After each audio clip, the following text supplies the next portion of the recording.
We are here for a special session of the 6th District Court of Appeal in case number 6D232601, Foreman Electric Services, Inc. versus LSQ Funding Group, LC. We are here today on an order to show cause as to why sanctions, including attorney's fees and costs incurred by the appellee, should not be imposed against counsel Jerome Ramsarin personally, pursuant to both Florida Rule of Appellate Procedure 9.410A, as well as Section 57105 1B of the Florida statutes. All right, so sir, what I'd like to start with is, could you please tell us how long you have been practicing law? This month makes my 10th year in practice. What area of the law do you primarily practice? I primarily practice what I like to call consumer protection mostly. So we do, well, I'll break that down. We do a lot of homeowners insurance claims here in the state of Florida. We do personal injury, actions against banks, lender institutions on behalf of consumers. We have, in the last year or two, begun working with more in the commercial space in the realm of government contracting. We've been dabbling here and there, thus our involvement in this case. Okay. And how many appeals throughout that practice have you handled? Maybe more than 10, less than 20. More than 10 appeals. More than 10. And for how long? How many years have you been practicing appellate law? I've probably been engaged in the appellate circuit. I mean, as far as filing appeals, I mean, I don't want to say anything incorrect, but I believe at least for the last 5 years, if not more. And are you handling these appeals by yourself, or is there anyone who's assisting you? At the time of this case, there was someone assisting me. A longtime paralegal and former attorney named Tracy Long. Okay. But you're primary on your appellate cases, is that correct? Correct. Okay. And sir, have you reviewed all of the Florida rules of appellate procedure? I'm fairly familiar with them. I won't say I know them all inside and out, but I mean, I know how to, use my resources as needed and to try to comply with the rules as necessary. Okay. So what I want to do is start with the contents of your initial brief, because pursuant to our show cause order, there are two bases for fees, one of which is Rule 9.410A, which is the sanctions rule under the Florida Rule of Appellate Procedure that provides that the court on its own motion may impose sanctions for any violation of these rules or for filing any preceding motion, brief, or other document that is frivolous or in bad faith. So I want to get to the briefing portion of that rule. And I believe that this was raised by the appellee in their previous motion for sanctions under 57105. When I look to the argument portion of your initial brief, what I find are a plethora of citations to sort of, I want to say boilerplate or well-settled rules of law that I don't believe either party contends aren't applicable here. But there's just a sort of broad rule. There's no argument with regard to any of those citations. And so can you tell me about that and why there is no analysis in the argument section of the brief? And I'll tell you why I'm asking you that is because under Rule 9.210B5 of the Florida Rules of Appellate Procedure, that rule requires an argument with regard to each issue that you intend to raise on appeal. If I may I pull up the initial brief? Yes. I wasn't aware we'd be talking about it today. Give me a moment. Let me grab that. Here, are you talking about the initial or the amended? The amended initial brief. Understood. So as I go through the brief, I note we have our statement of facts, and we are looking for the section that you're specifically referring to. I'll tell you why I'm saying this too, counsel. In addition to the rules, it strikes me that the appellee argued in their motion, which isn't before us today, but it's the same reaction, frankly, that I had when reviewing the brief is, how would the appellee know what arguments to respond to if you're simply setting forth well-settled points of law? I see, Your Honor. And I do believe we do flesh this out a little better in our responses to their motions for sanctions. But I do note that even within this, that we do take the position that, let me make sure I'm saying this correctly, that this is not law I'm looking at. I'm looking at this quickly, so bear with me. Counsel, I'm a little surprised that you say you didn't understand we'd be discussing your brief today when the order to show cause specifically said the hearing was about your brief. Respectfully, Your Honor, I thought the hearing was with regard to the fact that I did not provide a response to the June 18th show cause order. the order to show cause says why sanctions should not be imposed against him pursuant to Florida Rule of Appellate Procedure 9.41A for, quote, filing a brief that was frivolous or in bad faith. I thought it was for failing to respond to your order to show cause after that exact issue. Maybe I misunderstood. But with that being said, I do believe we take the position within the brief that there is an issue of fact created in these documents that we presented to the lower tribunal here. Specifically, the fact that that this case arises from a standard subcontract agreement, essentially, between our client and a third party named Haleron. Haleron ultimately sold its invoices or line items to another company, well, LSQ in this instance. And LSQ ultimately, we take the position that by virtue of that invoice purchase agreement and the language within that, and a subsequent action that LSQ, in which Haleron sued LSQ, and wherein LSQ answered pursuant to its answers and affirmative defenses, that there is a cognizable and judicial issue of fact in this case over whether or not we are a third party beneficiary to their invoice purchase agreement. Counsel, can you tell me two things? Number one, Yes. is that the answer and affirmative defenses filed in the other action in our record on appeal? Yes, Your Honor. Okay. It was made a part of the record on appeal. Well, maybe not part of the record on appeal, but via the appendix. Why is that proper under the rule? Well, I don't want to say, again, Your Honor, I'm not certain. I believe it could be part of the record on appeal because it was part of our third amended, a motion for leave to file a third amended complaint, in which a lot of those allegations were put forth. But I do know for certain that they were put into the appendix. But would you agree with me? Is there some rule of appellate procedure in your mind that would allow you to insert items into an appendix to an amended initial brief that were not included in the record on appeal? Not that I know of, Your Honor, but I believe these were put into the record on appeal, or at least in the lower tribunal. That's what I'm trying to get clarification on. I see. Because The only reason we would not, or we would file the appendix in a case like that, frankly, is if we put it into the record and the record on appeal didn't produce those items afterwards, which could have been the case as well, meaning that those items were not made part of the record, although they were filed in the lower tribunal.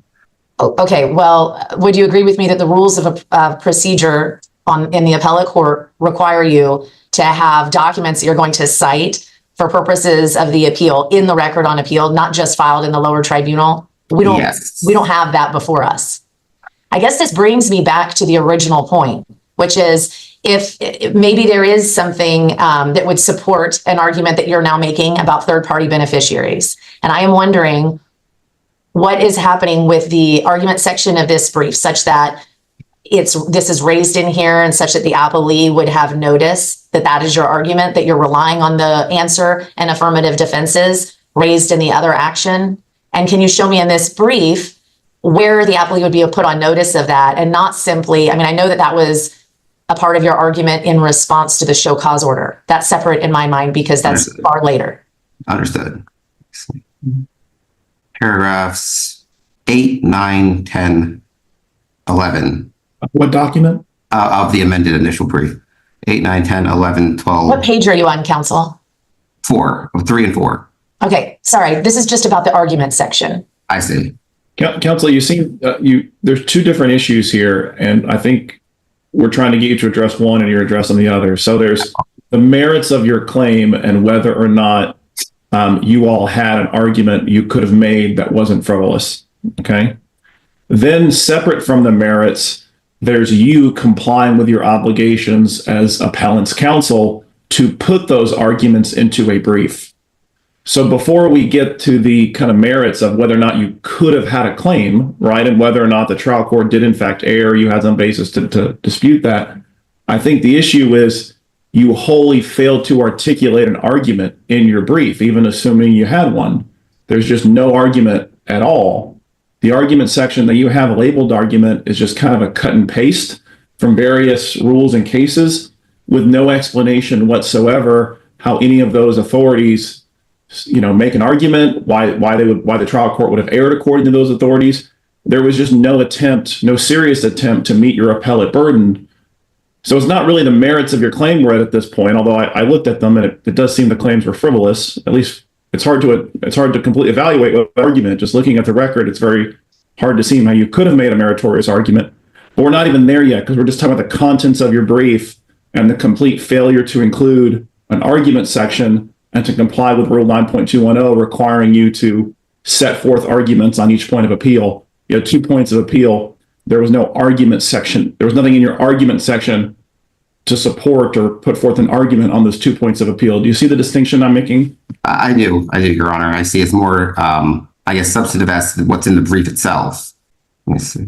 And I'll tell you, I did, in terms of the order to show cause, I did just look again, and you had the order to show cause explicitly said this was about your brief, and the hearing order that we entered, setting this hearing, said this is why the hearing is about why sanctions should not be entered for the reasons stated in the show cause order. So everything you were put on notice of today explicitly said the brief. Understood, Your Honor. I mistook that. I thought the court was upset with me for not directly responding to the June 18th order. All I can offer the court is this, that the case law that we cite goes to the arguments that were made, and albeit they were not made in the argument section, they were made in an earlier section, but they go to the heart of those arguments that I referenced earlier. Let me see here on page. Is there any part of your argument section, Mr. Ramshaw, that you could point to and say this made an argument? No. The argument section recites certain case law. So do you agree your argument section included no argument of any kind? Yes. I mean, except for page 17 where we give a summary of the argument. Counsel, in your response to the show cause order, it's not in your personal response. It was in the one filed on behalf of your client. You argue that sanctions would be inappropriate because you have a valid argument for the extension of the law, and in such a case, sanctions under 57-105 would be inappropriate. Is there somewhere in this brief where you ask us to extend the state of the law to incorporate your facts? I'm not understanding the question. Is there any argument in your initial brief for the extension of the application of the legal authority that would presently govern this lawsuit? I mean, we cite the areas of the law that we believe support why the court should have what was incorrect in denying our motion to admit the third amended complaint, and why they were incorrect as to dismissing the action with prejudice.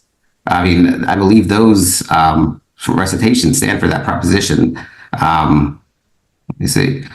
Which part of the argument section did you explain why the trial court erred in dismissing the second amendment complaint or denying leave to file the third amendment complaint? That would have been in the earlier section where we recite kind of the history of the case.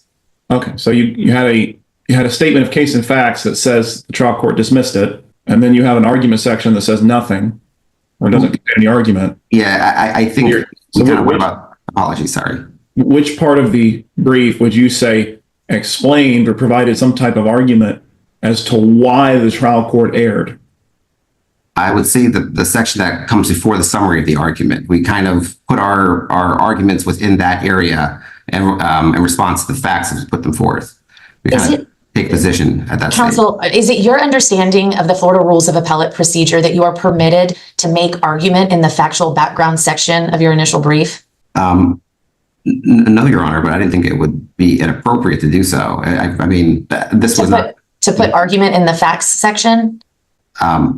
Well, I mean, we did put the arguments there as we set forth the facts. We stated our position on those facts, and I believe that what follows supports those positions. Counsel, do you agree that the trial court's order comes to us with a presumption of correctness? Yes, Your Honor. I never thought about it, but yes. And so I share what's, I think, clearly been articulated by my colleagues, and what we were struggling with is if we have a trial court renders an order and it carries with it a presumption of correctness, and then it comes up to us and we have a brief that contains no argument. We have that brief based on things that are outside the record, contrary to the rules. And we also have an absence of a transcript when the order that is presumably correct specifically says, for the reason stated on the record, Understood, it was Your Honor. dismissed. So explain to me how that, all of that taken together, would be a good faith appeal. In this case, Your Honor, the lower tribunal did not articulate reasons. We say that within the recitation of the facts section, did not give reasons or His findings. order says that, but his order says that he stated it at the hearing. Judge Falcone wrote, one moment, please. Judge Falcone wrote, for the reasons stated on the record, LSQ's motion to dismiss is granted. Foreman's second amended complaint is dismissed as to LSQ with prejudice. For the reasons stated on the record, Foreman's motion for leave to amend is denied as amendment would be futile. But Your Honor, in this case, there was no transcript or anything of that nature in this case. We have no record of what was stated at that hearing. Counsel, it's your burden to demonstrate that the trial court erred in dismissing the complaint. Is that correct? Yes. Okay, so I think this goes back to Judge White's question, which I interrupted when you stated that the trial judge did something to the effect of he did not put something on the record, or he did not state it at the hearing. Let's call it stated at the hearing. There doesn't seem to be a record. Well, my only point was that the order did not include the findings from that hearing, or did not include the reasons. So you're saying he did state it at the hearing orally, but it did not put it in the written order? I mean, as I sit here before you today, I can't even recall if he did or not. You know, we felt the reason we filed the appeal is we felt we weren't given a good reason as to why it was dismissed. Is there something under Florida law that requires the trial court in this sort of action, given the claims that were raised in this particular case, to make affirmative findings when dismissing the case with prejudice? I was under the impression that the trial court has that responsibility when a final judgment. Based on what authority were you under that impression? As I sit here before you, I don't know it. Wouldn't that have been something important to determine before you filed an appeal? Respectfully, I didn't know that this was going to be an issue in this type of regard. We filed. You just said that you thought the trial court erred by not putting written findings in an order, and then I asked you from where, and you said, I don't know. So if you're filing an appeal thinking that the trial court erred based on not including written findings in an order, isn't that something you should look into and determine you're right about, or have some legal basis to think before filing an appeal and having us spend resources on it, the opposing party spend resources on it, that could have been spent on a meritorious appeal? Your Honor, I'm not trying to be difficult. I don't think I'm understanding the question. You told me, counsel, that the trial court erred by not putting written findings in the order. Yes. Correct? Correct. Okay. Then I asked you why you thought that, like from what authority, and you said, I don't know of any. And so what I'm saying is, if you're going to file an appeal thinking that something was an error, shouldn't you have some reason or legal authority to think it was an error before you file the appeal? Well, I believe we do address that on page 5 of in the statement of facts. We state that the lower trial tribunal did not articulate any specific deficiencies. Counsel, that's not the question I asked you. I'm not asking you whether you said he didn't articulate reasons. I'm saying whether you had any legal authority to show that he needed to articulate reasons. No, but respectfully, that's not an issue that we raised in this complaint.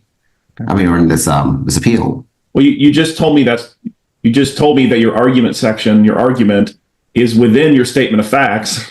That's what's in your statement of facts. And then you tell me that you just told me a few minutes ago, the three of us, that the trial court, you believe, erred by not including written findings in his order. Do you see why the absence of any argument in your argument section would make it hard for us to figure out what your argument is? I'm starting to see the struggle you guys have had with this. Counsel, I'm going to get back to a question I asked before that wasn't clear. In your response to the show cause order, my understanding from reviewing the response, and it's the latest response, is that 57105 sanctions would be inappropriate in this case because, quote, the appellant believed it was asserting a good faith argument for the extension of existing law based on such cases, and then you quote cases. So is there somewhere in this brief, and maybe for some reason it would be in this fact section, but is there somewhere in this brief where you could tell me that there is a good faith argument made for the extension of existing law? Yes, within the argument section, which you guys say is a recitation of law. Let me pull it up. Counsel, if you think there's some part of your argument section that is not just copying and pasting various, items of law, please point it out to us, because we're not characterizing it that way. That's in fact what it is. That's not our interpretation. That's exactly what it is. There's not a word of argument in the argument section. There is just copying and pasting from various rules and cases with no explanation of any kind how any of those authorities apply to this case or demonstrate that the trial court committed error under the facts of this case. If you said, well, that's how we characterize it. If we're mischaracterizing it or characterizing it incorrectly, feel free to point us to the section of the argument side, the page of the argument section that you think does contain argument. I'm looking right now. I just pulled it up, page 23. Refusal to allow an amendment is abuse of the trial court's discretion unless it clearly appears that allowing such amendment will prejudice the opposing party. The privilege to amend has been abused or amendment will be futile. Okay, so copying and pasting authority, we got that. Yes, but again, that relates to earlier arguments made in the brief, not necessarily within that quote unquote argument section, but relates back to other sections where we take a position that we should have been allowed to amend. But there's nowhere, it strikes me that there's nowhere in the brief where it says why you should get an opportunity to amend. For example, Judge Falcone erred in finding X, Y, and Z, and then walking through the factors that lean toward permitting a party to amend. There's no moment where you say why he erred. Maybe he got futility wrong. It just strikes me that there is nothing, at least at a minimum, not in the argument section, that tells us why he erred. Where is the demonstration of error, which it's your burden to do? He gave no reason as to why amendment should be disallowed in the case. I get it. There's a place in your statement of facts where you say he didn't give a reason.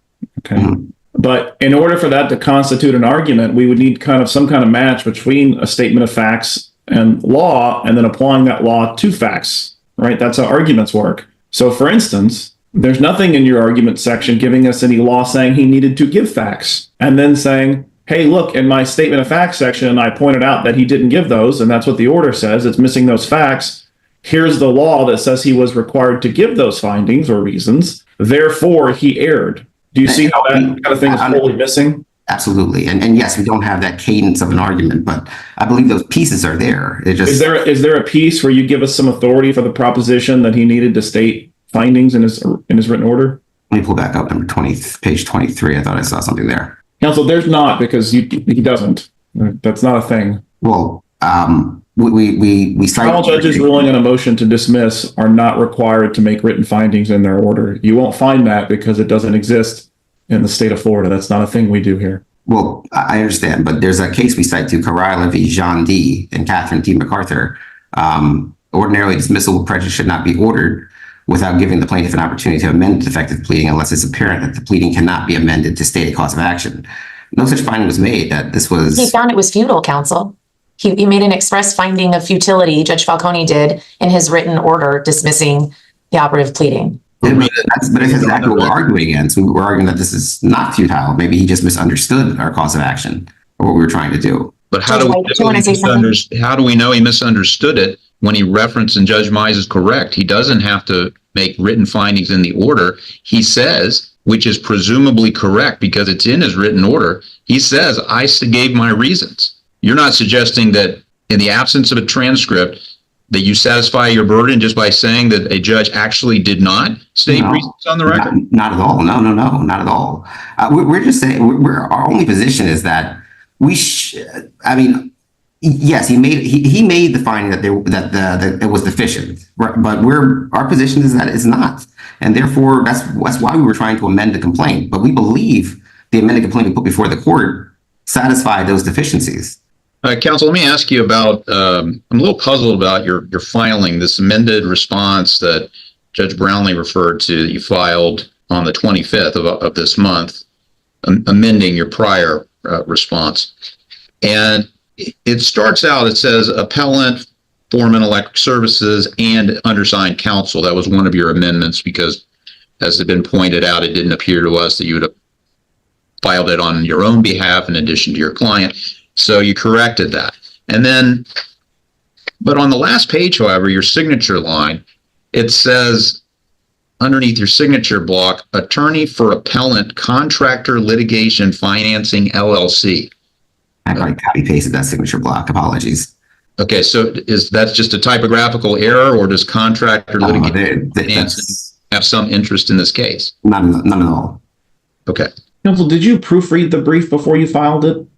This brief, yes. Because there's a lot of things in here that are like, even in the statement of facts, either obvious misstatements or otherwise mistaken. You tell us there's a U.S. District Court for the Western District of Florida. That obviously doesn't exist. You make a lot of statements about like at all material times there too, but then you make a statement that kind of by its nature cannot be done at all material times there too, like something that happened on a specific date. Like you said, like at all material times there too, the parties entered into a contract, or at all material times there too, a particular pleading was filed. Things that by their nature don't happen at all material times there too, that happen at a specific point. So that kind of made it hard for us to even follow the statement of facts, because it just large parts of it were nonsensical. I see. The reason we put that statement in at all material times, we were trying to point the court to the pertinent facts that upon which we're basing our arguments. But what I'm saying is, when you say at all material times there too, for numerous statements, and it wasn't just once or twice, it was a bunch of things. And then what follows is something that by its nature doesn't happen at all material times there too, right? So like if you say at all material times there too, someone had a duty, right? That's the kind of thing that can happen over a period of time. And it can make sense to say that duty existed at all material times there too. When you say at all material times there too, they filed an answer, or at all material times there too, someone entered into a contract. Those are things that by their nature happen on a particular date. They don't happen at all material times there too, by their very nature. And you kind of did that throughout the brief, throughout the statement of facts section. I see. I use that to state that at all times, that are material to this action, Foreman did enter into a contract. I'm looking at right now. I'm looking where I see that on page 8. For example, we say at all times material here too. Foreman submitted the 5th invoice to Halloran for materials and labor.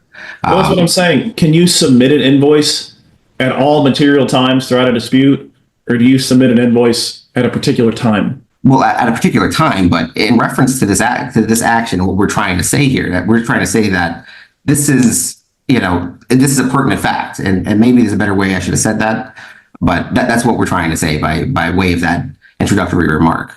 Counsel, if we were to conclude that this brief was frivolous or in bad faith, what do you believe the appropriate sanction would be? I mean, I would ask this court not to monetarily penalize us. I don't know what other sanctions or options are available. This is the first time I find myself in a situation like this. Counsel, after hearing from us, do you think the brief had any merit? Not your claims, but the brief. I believe the brief has merit, but I think it could have been written much better. And albeit I didn't write this necessarily, it was my responsibility, and I oversaw it, and I filed it. With that said, who did write it? My assistant. He prepared it. I looked it over. I granted it didn't follow the standards of our argument standards, but I thought it made sense. Is your assistant a lawyer? He was a lawyer at one point in time. Okay. Well, is he a disbarred lawyer? No, not at all. He retired lawyer. Why was the amended initial brief filed so far out of time after our order? Your Honor, to be honest with you, we've just been having, and it's not just with this court, we've been having trouble getting these notifications. You don't get them via email? It has not been coming to us via email. We've been getting them via mail. Some of them come in the mail, and I'd have my assistants pull up, run through our emails or spam, and we can't find those initial, because they don't come through the normal channels. They come through something else, something like in the Sixth Circuit especially, some kind of mail. What do you mean by the Sixth Circuit? You mean the trial court? No, the Sixth District. I apologize. The Sixth District. They especially come in a different manner than we're used to. I forget what it's called, something case mail or something like that. The orders come through, and they have been going through our spam folder for a period of time, these case mails. And ultimately, they haven't been coming through the e-filing portal, which is typically how we get orders and not saying you guys are wrong or we're right or anything like that, that we overlooked that. We didn't realize that these notifications were coming through something called case mail rather than through the e-filing portal. Do you think that's something you should bring to our attention? I believe we did. We notified whoever when we realized we were filing late. We spoke to the clerk or whomever, and we were instructed to simply file at that time. I think maybe what you're referencing is the fact that trial courts, that you get served with items in trial courts in a different manner than you do with appellate courts. That's true, but even in the third district, like an order will come through the e-filing portal, not necessarily through this email platform that is coming through on the 6th District Court of Appeals. Counsel, is this the first time you've ever practiced before the 6th District Court of Appeals? Yes. Not my first time in Orange County trial court, but yes, before the 6th District the first time. Was there any moment where you tell us, let's see, the order requiring an amended initial brief states that the appendix to the initial brief does not comply with Florida Rule of Appellate Procedure 9.220C. It wasn't bookmarked, and to file a corrected appendix within 10 days. And well after 10 days, that gets filed. So did you ever tell us the reason that you were filing out of time, or ask us to accept something as timely filed, or anything to that effect? No, I did not, Your Honor. I did not file anything requesting that be taken in or anything of that nature at that time. All right, and counsel, when I look at the appendix that was filed, well, let me make sure that I'm on the right one here. Did you do an appendix to the amended? Yeah, you just call it, you don't call it amended, but you'd call it the appendix. So it has the same name as the original one. Okay, so in it you cite, or you include rather, the subcontract agreement with Haleron Power LLC. Is that included in the record on appeal? I believe it is, Your Honor. Let me double check. We're going to go through all 5 items, so you might want to pull up that record, because the appendix is, if you're going to do an appendix to the initial brief, certainly and bring our attention to documents, those documents in accordance with the rules have to be included in the record on appeal, or else it would not be proper for us to view it. Understood. We're just looking at the index to the record on appeal right now.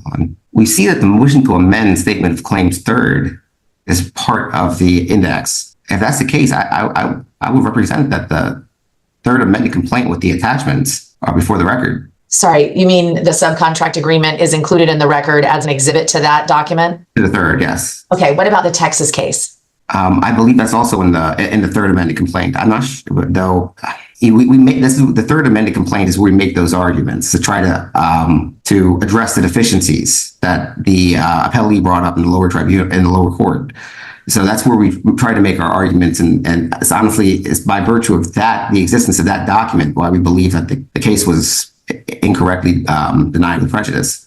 Okay, so with regard to all the documents included in the appendix, the notice of removal, the second amended complaint, obviously that would be included, I would think, in the record, and the settlement agreement and release, all of those are included in the record on appeal? As I sit here, all I have is the index, but I believe so, yes. Counsel, the Texas case, without going through every single page, is 63 pages of documents in your appendix. The third amended complaint in the record with all attachments is only 57 pages. So it's not, without going through each page, it's not possible all those documents are attached to the third amended complaint. Okay.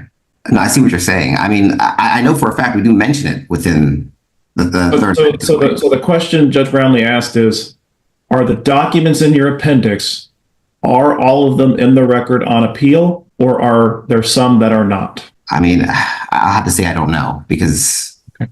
Was that something you were required to verify before filing the appendix? Yes. But whether it's in there or not, at least as to their answering affirmative defenses, LSQs, we do cite to that case and reference that case expressly. Counsel, is it appropriate under the rules of appellate procedure for you to give us documents outside the record? No. Judge White, Judge Mize, do you have any further questions for appellant's counsel? No. Mr. Ramsaran, sorry, Judge White, excuse me. Mr. Ramsaran, is there anything, any final point, anything that you want to tell us in an effort to avoid sanctions in this case, either under the rule or under the provision of the statute that we cited, and given what you've heard today? I mean, I could say, at least pursuant to 57-105, I believe that we've cited some cases that bear similarities to our own. I would argue that the cases that we cite to were actually weaker than our own, because our case actually is supported by facts and evidence. particularity comes to mind is for a trucking case. I have a lot of documents open right now on my laptop. In that case, for the trucking, both cases involved decisions where a lower tribunal dismissed the party's actions with prejudice. And the Coretta trucking matter, the appellee disparaged the appellant's efforts to assert a claim for breach of contract as a third-party beneficiary and argued that the appellant was once more asserting its claims and amended its complaint following prior dismissal. In this case, LSQ is arguing that the invoice purchase agreement doesn't create a contractual duty to discharge senior liens in the case. It says authorized, right? I'm sorry? Go ahead, counsel. I'm sorry, what were you saying? I thought you were making the argument that they were required to pay off the liens, and the contract. Well, they were arguing the contrary. Excuse me, counsel. Excuse me, counsel. Sorry. The contract specifically says the word authorized rather than obligated, correct? Yes, Your Honor, of course. But we believe that by virtue of the invoice purchase agreement, their response and their answer in affirmative defenses, and our subcontract agreement taken as a whole, it could construe a situation where we have a third party beneficiary relationship under a contract, by virtue of the fact that, and I think I break this down a little better here, viewing LSQ's third affirmative defense in conjunction with paragraph 11 of the invoice purchase agreement, appellant contended and continues to contend, and the third amended complaint that there's sufficient basis to assert a cause of action for breach of contract against a third party beneficiary. Stated differently, LSQ made prior representations that LSQ and Halloran came to a meeting of the minds at the time of forming the invoice purchase agreement, whereby LSQ agreed at the behest of Halloran to pay all monies owed to certain contractors, including former electric services.